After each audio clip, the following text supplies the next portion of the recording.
దేవుని మహిమయందు సర్వోన్నతుడై ఉన్నావు. ఆమేన్. మన ప్రభువైన యేసుక్రీస్తు చెప్పినదేమనగా, ఇశ్రాయేలు వినుము, మన దేవుడు ప్రభువు, అద్వితీయుడు ప్రభువు, నీవు నిపుణ హృదయంతోనూ, నిపుణ ఆత్మతోనూ, నీకున్న మనసుతోనూ, నీకున్న బలంతోనూ నీ దేవుడైన ప్రభువును ప్రేమించాలి. ఇది మొదటి ఆజ్ఞ. నిన్ను వలె నీ పొరుగువారిని ప్రేమించాలి అన్న రెండవ ఆజ్ఞ దాన్ని వంటిదే. వీటికంటే ముఖ్యమైన ఆజ్ఞ మరేది లేదు. ఈ రెండు ఆజ్ఞలను ధర్మశాస్త్రం అంతటికి ప్రవక్తలకు ఆధారములై ఉన్నవి. ప్రేమ గల ప్రియరాచి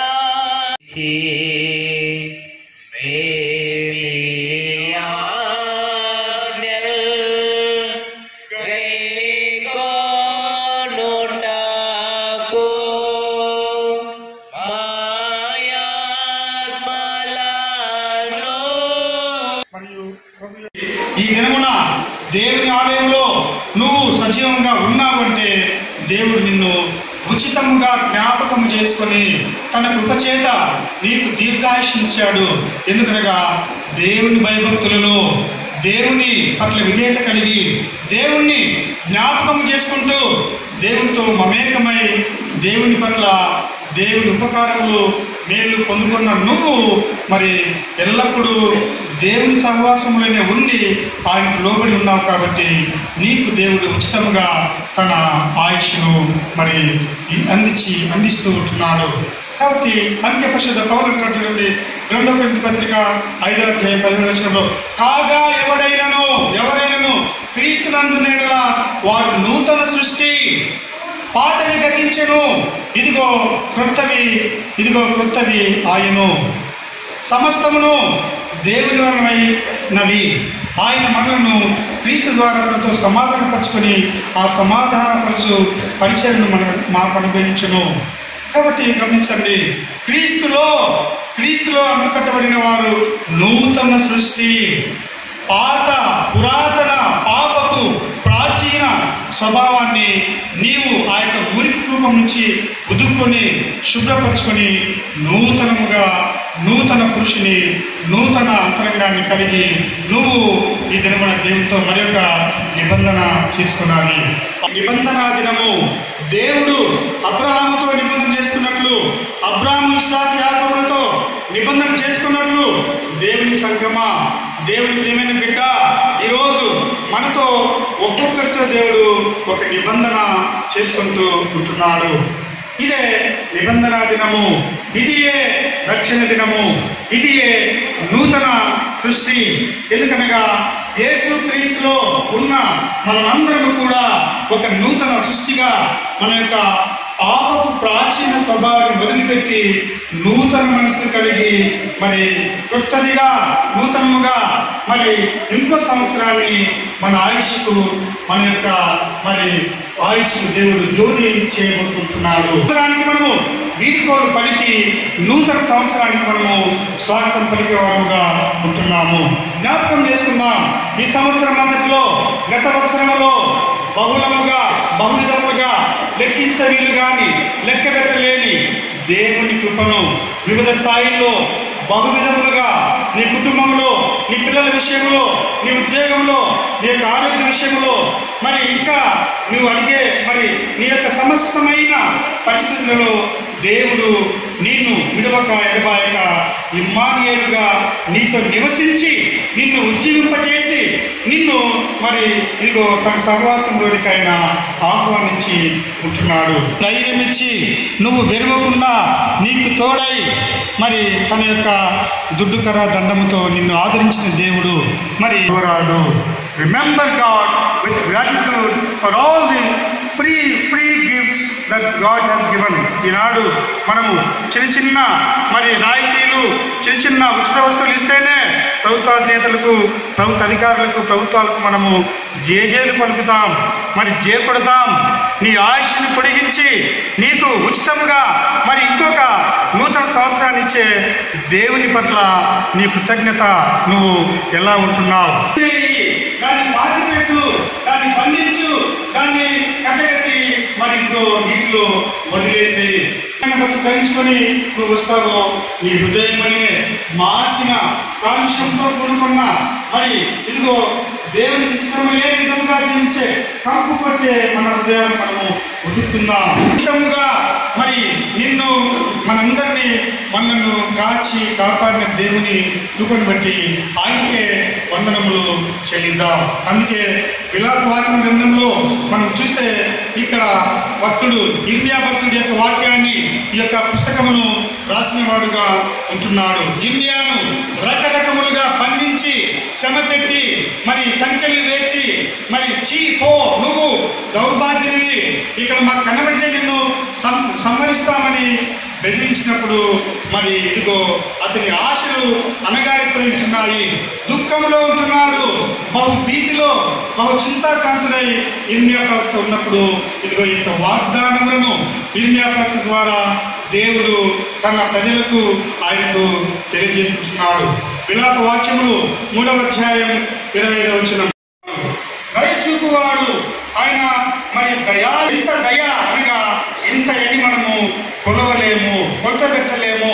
it is impossible to measure God's mercies, God's favours, God's compassion, దేవుని దయ, గాడ్స్ గ్రేస్, దేవుని దయను మనము ఎవరు కూడా లెక్క ఆయనకు బాకీనే ఉంటాం. అందుకంటున్నాడు దేవుని ఆశ్రయించేవారు, ఎందుకనగా యెహోవా అనగా దయగలవాడు, ప్రతీకారం చేయవాడు కాదు, మరి కోపమును మనసులో ఉంచుకునే దేవుడు కాదు. మన మాదిరి మరి ఇంకో మానవ నైజం కక్షకు ప్రతి కక్ష, మరి అపకారానికి మనము ఇంకో అపకారం చేస్తాము, కీడుకు ప్రతికూలు మనం చేయొచ్చు. అది మానవ నైజము. దేవుడు దయగలవాడు, జాలి గలవాడు, క్షమించే దేవుడు, ప్రేమించే దేవుడు. కాబట్టి దేవుని తట్టు మనము తిరగాలి, ఆయనను వెతకాలి. Search God, turn to God, because God is the compassionate God. దేవుడు దయగలవాడు, దయాళుత్వంలో మరి దయ విస్తారమైన సమృద్ధిగా ఆయన దయ చూపించే దేవుడుగా ఉంటున్నాడు.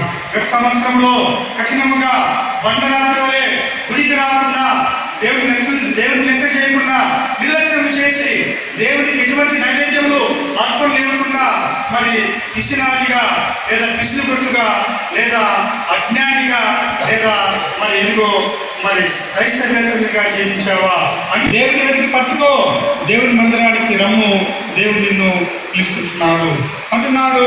ఇర్మియా ద్వారా నరులు ఆశ కలిగి యెహోవా అనుగ్రహించు రక్షణ కొరకు ఓపికతో కనిపెట్టడం మంచిది. ఓపిక ఉండాలి. ఎందుకనగా అందుకే దీన్ని ఏమంటారంటే చివరి వరకు ఓపిక ఉండేవారు ధన్యులు. చివరి వరకు ఈ సంవత్సరం అంతా నీవు మరి ప్రార్థన చేస్తూ ఉంటావు, కొన్ని వరములు దేవుని అనుకుంటుంటావు, మరి దేవుడు నిన్ను గమనిస్తుంటున్నాడు. దేవుని తగిన సమయంలో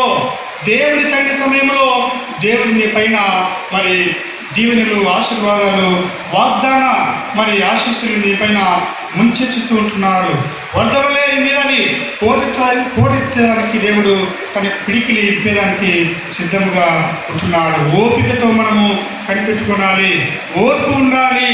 ఎందుకనగా ఓర్పు కలిగి ఉన్నప్పుడే మనము దేవుని కృపను, దేవుని మరి ఇదిగో ఆయన యొక్క ఆశీస్సులను మనము సంపూర్ణంగా పొందుకునే అవకాశం ఉంటుంది. తొందరపాటు పనికి రాదు. మనము చాలాసార్లు త్వరగా మరి ప్రార్థన చేస్తానే వెంటనే మరి మనం డిమాండ్ చేస్తుంటాము, కనిపెట్టుకొని ఉంటాము. కానీ ఓర్పు కలిగి ఉన్నవారు మనము వెదకటము నేర్చుకోవాలి. ఓర్పు కొన్ని విషయములలో, కొన్ని మరి కష్టములలో, మన ముందుండే సవాళ్ళలో కుటుంబములుగా, తల్లిదండ్రులముగా, పిల్లలముగా, యవనస్తులముగా మనము వేసే ప్రతి అడుగులో మనకు మరి దేవుడు విజయించడానికి ఓర్పు కలిగి ఉండాలి. ఓర్పుతో సంఘంతో మనము దేవుడి కొరకు కనిపెట్టుకొని ఉండాలి, వేచి ఉండాలి. ఎప్పుడు దేవుడు నన్ను మరి జ్ఞాపకం చేసుకుంటాడని ఎల్లప్పుడూ ఆదమరిచి నిద్రించరాదు. మెలకువగా ఉండాలి, ప్రార్థన చేస్తూ ఉండాలి అని దీని అర్థము. కాలమున కాడి మోయిట నరునికి మేలు అని అంటున్నాడు. మరి గమనిస్తే ఇక్కడ ఇదిగో 29వ వచనంలో నిరీక్షణాధారం కలుగునేమో అని అతడు బూడిదలో మూతి పెట్టుకున్నాను. పశ్చాత్తాపడాలి.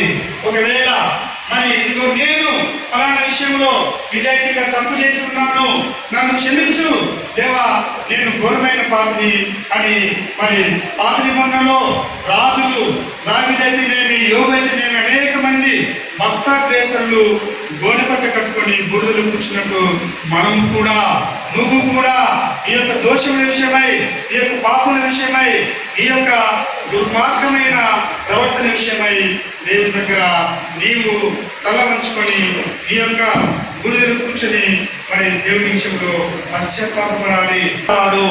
అందుకే మరి దేవుని ప్రేమ నిత్యమైనది, శాశ్వతమైనది. మరి ఆయన కోపము క్షణకాలం ఉండేదే. అందుకే God's love is eternal, God's love is permanent, God's love is momentary, it will pass by. అనగా మరి దేవుడు మరి కోపడతాడు కానీ నిన్ను నన్ను శిక్షించేదానికే. మరి ఆయన ప్రేమ నిత్యమైనది, స్థిరమైనది, శాశ్వతమైనది అని జ్ఞాపకము చేస్తుంటున్నాడు. చూడండి 31వ వచనం, విలాప వాక్యంలో 3:31, ప్రభువు సర్వకాలము విడనాడడు, మనలను, నిన్ను, నీ కుటుంబాన్ని, నీ పిల్లలను మరి ఇదిగో నీ యొక్క శ్రమలో మరి నిన్ను ఒంటరిగా విడిచే దేవుడు కాదు మన దేవుడు. యెహోవా అనగా జీవాధిపతి, దయగల, జాలిగల, ప్రేమగల దేవుడు. మరి ఏదో కొంతకాలము నీకు జ్ఞానోదయం కలిగించేదానికి, నీకు బుద్ధి చెప్పేదానికి, నిన్ను మేల్కొల్పేదానికి కొంతకాలం మట్టుకు నీ మీద కోపించి నిన్ను తాత్కాలికంగా విడనాడుతుంటున్నాడు. జాలిపడును. ఎందుకనగా దేవుడు కృపామయుడు, కృపగల దేవుడు. కృపలో దేవుడు మనలను మరి జాలిపడి తిరిగి మనలను హక్కులు చేసుకునే దేవుడుగా ఉంటున్నాడు. కనుక దేవుని ప్రియమైన సంగమా, ఈ యొక్క గతించిపోయే ఈ సంవత్సరంలో మరి అనేకములైన బహువిధములుగా ఉండే ఈ యొక్క మరి పాపములు మరి కట్టలుగా గంపలుగా ఉండే మన యొక్క పాప భారము మనము దేవుని దగ్గర మనస్ఫూర్తిగా ఒప్పుకొని దేవుని ఆశ్రయిద్దాం. చూడండి, బయటి సమాజంలో, లౌకిక సమాజంలో మరి ఇదిగో అనేక మంది యేసు ప్రభువును, త్రియేక దేవుని ఈ యొక్క గత సంవత్సరంలో మనము చేసిన, తెలిసి తెలియక మనం చేసిన అనేక రకముల తప్పిదములు మరి పాపం విషయమై విలపిద్దాం. విలాప వాక్యములలో మరి భక్తుడు బాధపడినట్లు, దేవుని శరణుజొచ్చి వేడుకున్నట్టు మరి మనం కూడా దేవుని శరణుజొచ్చుదాం, దేవుని మనము ఆశ్రయిద్దాం, దేవుని రెక్కల చాటున మనము నివసించే ప్రయత్నము చేద్దాం. అందుకే మరి ఇది మనకు, మన కుటుంబాలకు ఎంతైనా ఆశీర్వాదకరము. కాబట్టి ఇప్పటికే మరి ఇదిగో ఖచ్చితంగా ఈ యొక్క మన చర్చి గడియారంలో 12 గంటలు గుర్తున్నది అయినది.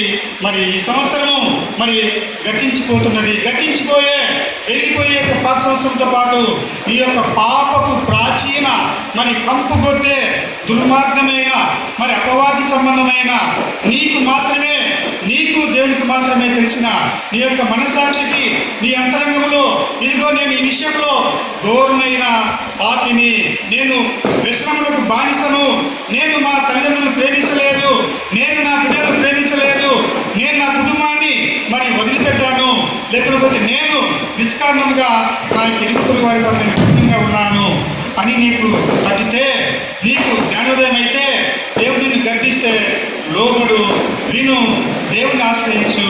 మరి ఇదిగో నూతన సృష్టిగా నూతన మనసు ధరించుకో, నూతన మేలులు, నూతన ఆయుష్ను, దీర్ఘాయుష్ను దేవుడు నీకు ఇచ్చేదానికి దేవుడు మరి సిద్ధముగా ఉంటున్నాడు. కాబట్టి దేవుడు అందుకే లూకా సువార్త 19వ అధ్యాయంలో చూస్తే నూతన మనస్సు భయంకరమైన జలక మాదిరి రక్తాన్ని పీల్చి తిప్పి చేసే జక్కే జీవితాన్ని మనం చూస్తే బహు భయంకరుడు, మరి చాలా కఠినస్తుడు, విధ్వంసకుడు. ఆయన చూస్తానే ప్రజలు పారిపోతూ ఉంటున్నారు. అయ్యో దుర్మార్గుడు, కఠినస్తుడు మరి అని అతని బారిన పడకుండా తప్పించుకొని పోతుంటున్నారు. మరి అంతటి కఠోరమైన, మరి అంతటి దుర్మార్గుడైన జక్కయ్యను యేసువారు మరి మారుస్తుంటున్నారు. యేసువారు సమీపించి మరి జక్కయ్యని పిలిచి, జక్కయ్య త్వరగా దిగుము అని గర్భిస్తూ పిలుస్తూ ప్రేమతో ఆహ్వానిస్తుంటున్నాడు. అవును దేవుని బిడ్డలారా, మరి ఇదిగో దేవునికి ఇష్టం లేని జీవితాలను జీవించే మనము, మరి దేవునికి దూరంగా బహు దూరంగా జీవించే నిన్ను నన్ను కూడా దేవుడి నాడు పిలుస్తుంటున్నాడు. మనందరినీ దేవునికి మనము ఎంతో దూరంగా మనము ఉండే మనందరినీ దేవుడే యేసువారి రూపంలో పిలుస్తున్నాడు. రమ్ము, రా నా దగ్గరికి రా, నేను నీకు రక్షణ ఇస్తాను, నేను దీవిస్తాను అని మరి దేవుడు పిలుస్తుంటున్నాడు. జక్కయ్య మాదిరి వెంటనే ఇమ్మీడియట్లీ, ఇన్స్టంటేనియస్లీ వెంటనే జక్కయ్య వచ్చి దేవుని యేసులో మరి యేసులో, యేసు సన్నిధిలో, యేసు సాంగత్యంలో, యేసు సహవాసంలో, యేసు వారి స్నేహంలో సంపూర్ణ నూతన పరివర్తనాన్ని జక్కయ్య పొందుతుంటున్నాడు. గమనించండి, గత సంవత్సరంలో యేసు ప్రభువును లేకుండా జీవించావా? గుడికి రాలేకపోయింటున్నావా?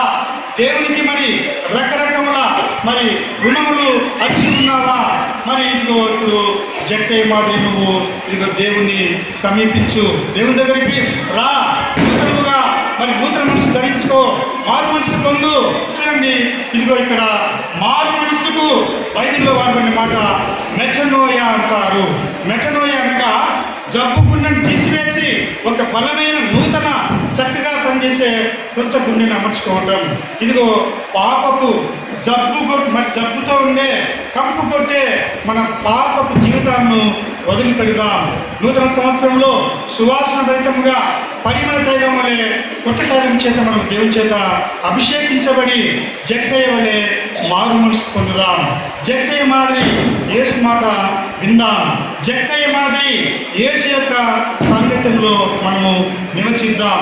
ఎందుకనగా పాత సంవత్సరం వెళ్ళిపోయినట్లు మరి దేవునికి ఇష్టం లేని మరి అందరూ కూడా అసహించుకునే మన యొక్క దుర్గంధ భూయిష్టమైన ప్రాచీన పాపపు జీవితానికి మనము స్వస్తి పలుకుదాం. నూతన మనసుతో, నూతన ఆశలతో, నూతన నిరీక్షణతో, నూతన ఉత్తేజంతో క్రీస్తు వారి మాటను వింటూ ఆయనతో సహవాసం చేస్తూ దేవుని విశ్వాసుల సాంగత్యములో, యేసువారి మరి సాంగత్యములో, స్నేహములో ఆయనతో స్నేహం చేస్తాం. ఎందుకనగా యేసు ఓ మంచి పాపుల స్నేహితుడు, మనందరికీ స్నేహితుడు. ఆయన మనందరికీ ఒక అన్న, ఒక తండ్రి, ఒక నాయకుడు, ఒక మార్గదర్శి. అటువంటి మరి నిన్ను నన్ను సంఘమంతటిని మార్చే మరి బలమైన యేసువారి సాంగత్యంలో, ఆ యొక్క సహవాసంలో మనము నిలబడగా మరి మారిన మనసుతో, నూతన మనసుతో, నూతన దృక్పథంతో, నూతన మరి ఈ మనసు చేత మనము దేవుని బిడ్డలుగా మనం ప్రభు వైపు తిరుగుదాం. కాబట్టి కొత్త సంవత్సరంలో దేవుని బిడ్డలారా రకరకములుగా మరి వ్యక్తులుగా, కుటుంబంలో పెద్దలముగా, పిల్లలముగా, యవనస్తులముగా, సంఘంలో సభ్యులుగా మనము చేసిన లేదా మనలోని లోపములు, మనలోని ఇతరులకు నచ్చని, దేవునికి నచ్చని మరి బలహీనతను జ్ఞాపకం చేసుకుందాం. నిజాయితీగా మనము అంతరంగంలో దేవుని దగ్గర వాటిని మరి ఒప్పుకొని వాటిని విసర్జిద్దాం. ఎందుకనగా జక్కయ్యను చూద్దాం. జక్కయ్య నూతన మనసును ధరించుకొని యేసు వారిని వెంబడించి ఉంటున్నాడు. మన ఇదే వాక్యం చూస్తే పౌలు శీలలు ప్రార్థన చేసినప్పుడు ఇదిగో ఆ యొక్క కుతోను దయబడిన అమ్మాయి స్వస్థపరచబడి ఉంటున్నది. మరి చెరసాలలో బంధింపబడినప్పుడు చెరసాల మరి రద్దలైంది. ప్రార్థన చేస్తుంటున్నారు. బలహీనులుగా ఉండే ఇద్దరు వ్యక్తులు బలపరచబడి ఉంటున్నారు. అవును దేవుని బిడ్డలారా, దేవుని యొక్క సహవాసంలో, దేవుని ప్రార్థనలో, దేవుని యొక్క విజ్ఞాపనలో మనము జీవించినప్పుడు మనము కూడా బలపరచబడతాం. మనం కూడా నూతన శక్తిని పొందుకుంటాం. సామాన్యులుగా ఉండే వీళ్ళు పౌరుషులు మరి బలమైన మరి జయింప వీరు కానీ ఒక గొప్ప మరి నాయకులుగా వారు మారిపోతున్నారు. దేవుడు మరి ఇదిగో మనందరినీ మార్చగల శక్తిగల సత్తాగల దేవదేవుడైన సజీవుడైన త్రియేక దేవుని శరణు చూచుదాం. మరి కొత్త సంవత్సరంలో కొత్త మనసు కలిగి కొత్త ఆశలు, కొత్త తీర్మానాలు చేసుకుందాం. మరి తీర్మానం అంటే ఇది చూడండి, చిన్న చిన్నవిగా తాగడము లేదా జూదము లేదా రకరకముల మరి చిన్న చిన్న వ్యసనాలు కాదు, కానీ నీ యొక్క హృదయాన్ని నీ కుటుంబాన్ని దేవునికి నైవేద్యముగా అర్పణగా నీవు ప్రత్యేకపరిచి తీసుకురా. నూతన సంవత్సరంలో నూతన తీర్మానం చేసుకో, దేవునికి దగ్గరగా జీవించు. మరి అప్పుడు నువ్వు దేవుని తరపు తిరుగు, దేవుడు నిన్ను మరి గమనించుకొని నిన్ను తన సహవాసంలో నిన్ను మార్చివేసి నిన్ను బలపరిచి ఒక నూతన సృష్టిగా దేవుడు నిన్ను మార్చేదానికి సిద్ధంగా ఉంటున్నాడు.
ఏడు మొదలు పెట్టెను మన బతుకునందు, క్రొత్త ఏడు మొదలు పెట్టెను.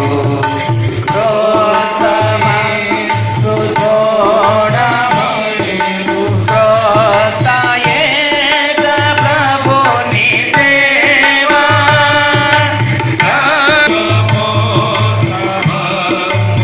Oh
నూతన యెరూషలేం దిగి వచ్చుచున్నది పెళ్లి కుమార్తె వలె మహిమతో నిండి నూతన యెరూషలేం దిగి వచ్చుచున్నది పెళ్లి కుమార్తె వలె మహిమతో నిండి వర్గము నందున్న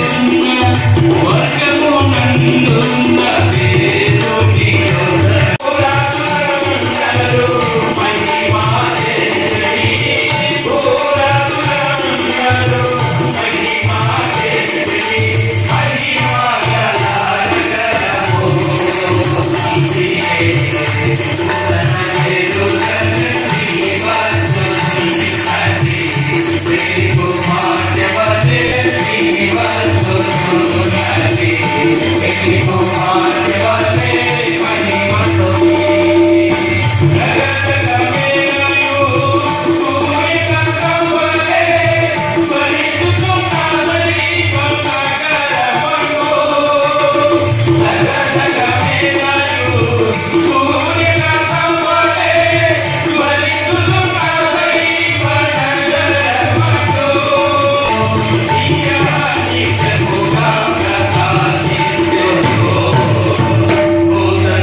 ప్రభువులో పాల్గొనే వారు ఉండండి.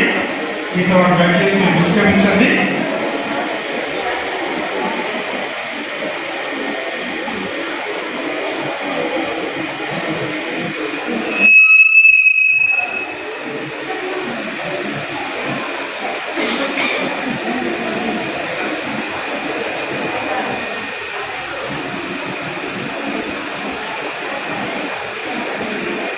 సఖీ ఈవెంట్ ప్లానర్స్ బర్త్డే ఫంక్షన్లకు, శుభకార్యాలకు, ప్రారంభోత్సవాలకు బెలూన్ డెకరేషన్, ఫ్లవర్ డెకరేషన్ చేయబడును. కుటుంబంలోని అన్ని శుభకార్యాలకు ఫోటోషూట్, ఆర్కెస్ట్రా, వెహికల్ డెకరేషన్ చేయబడును. మీరు చేసే వ్యాపారాలకు సంబంధించి వాయిస్ వీడియో యాడ్స్ చేయబడును. మహిళలకు మెహందీ పెట్టబడును. వివరాలకు సంప్రదించండి 9966256609 8074787973 పొద్దుటూరు.